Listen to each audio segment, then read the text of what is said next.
வணக்கம். அன்புக்குரியவர்களே, நம்முடைய மனக்கணக்குகள் தவறலாம்.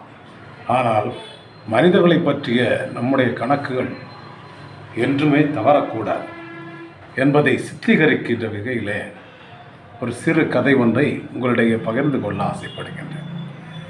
ஒரு குடும்பத்திலே ஒரு தாயும் மகளும் வாழ்ந்து கொண்டிருக்கின்றார்கள்.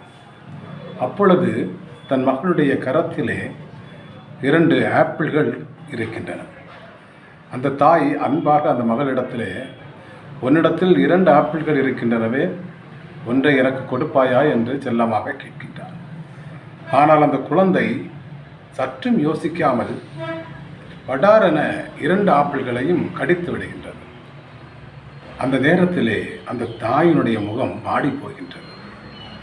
நம் பெற்ற மகள் நாம் ஒரு ஆப்பிள் கேட்கும்போது 2ஐயும் கடித்து விட்டாளே என்று அந்த தாய் யோசித்து கொண்டிருக்கின்ற வேளையிலே அந்த குழந்தை ஒரு ஆப்பிளை தாயிடத்திலே நீட்டி, இந்த ஆப்பிள் தான் சுவையாக இருக்கிறது, இதை நீங்கள் சாப்பிடுங்கள் என்று கொடுக்கின்றார். ஆம் அன்புக்குரியவர்களே, குழந்தை சற்றும் யோசிக்காமல் செய்த காரியத்தை உடனடியாக நாம் எடுத்துக்கொண்டோமேயானால் தாய் சாப்பிட்டு விடக்கூடாது என்பதற்காக அந்த குழந்தை கடித்ததாக நாம் கருதுகின்றோம்.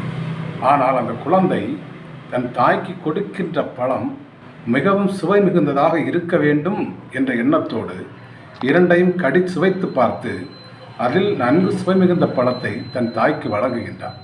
ஆகவே அன்பானவர்களே, நாம் ஒருவரை பற்றி கணிக்கின்ற பொழுது சற்று நிதானமாக யோசித்து கணிக்க வேண்டுமே தவிர, கண்ணால் காண்பவற்றையும் காதால் கேட்பவற்றையும் மட்டும் கேட்டுவிட்டு இதுதான் சரியான முடிவு என்று எந்த நேரத்திலும் எடுத்து விடாதீர்கள் என்பதை வேண்டி விரும்பி கேட்டுக்கொள்கிறேன்.